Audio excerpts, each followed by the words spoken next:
All right, welcome back.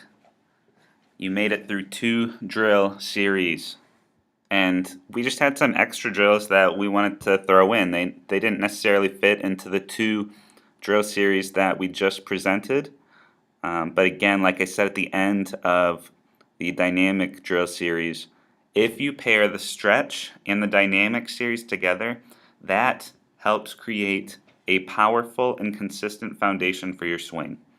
If you pair those two, do those as much as you can, and then add in some extra drills here or there, you are taking ownership of your game and your practice. The stretch series and the dynamic series together will help you create the most powerful and consistent swing that you can produce. So trust those two and then add in some fun ones that we're going to have here with these extra drills. So let's get into it. All right, here we got split grip, and this is a great drill. I would always implement this into my everyday practice. I do this with the players that I work with, hundreds of players, and it has turned out great for many of them. So you're going to have just a little bit of a split between your hands, and some people use this as an exaggeration on maybe a high pitch and rolling over their hands, but we don't want to do that in our swing. Okay, so if you've heard that before, scrap that. You slappers who use it, keep doing it, keep doing you, but we are going to use it to turn behind the ball and help create a long hitting zone and help create depth in our swing. That is what using the split grip is for. You can use this on any of the drills that we've done previously if you use it properly. Okay? So you're going to create tension in that back and then drop that elbow into the zone so that barrel can come behind. Split grip. Next, these next 2 drills really are meant to help free up the space between our elbow and back hip in our stance, in our load sequence, in our swing, because a lot of us get really tight to our body with our elbows, and I don't know if we've been coached into a box and we've been told not to have a high elbow, but you really want to create space between your back elbow and your back hip so that you can work efficiently and properly.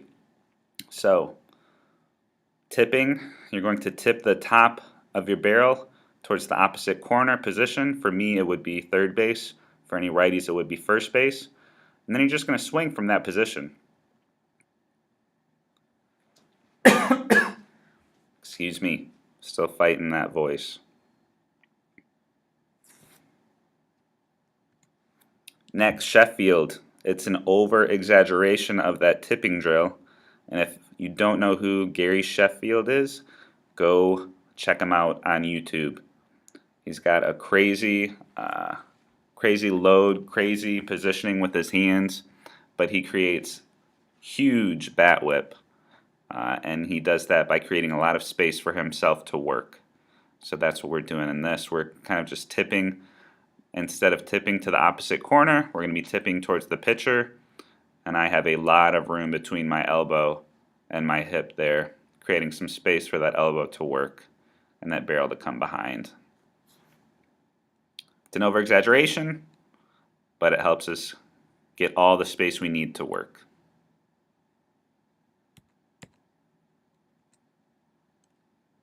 Next, one arms. Okay, traditional drill. Chitty likes doing them. Lots of people use them to feel different things in our swing.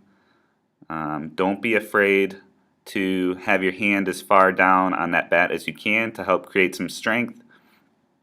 But be aware that we want to move those hips first, and we don't want to push the hands at the ball. We want to turn that barrel behind the ball using our back hip and have that bat come behind and whip through the zone.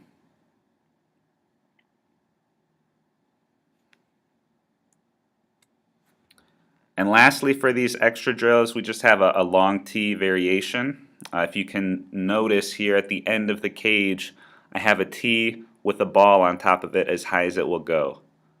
So you can use that as kind of a target, but I would actually want to see hitters work on hitting the top of the cage above that target, or to the left of it for me, opposite.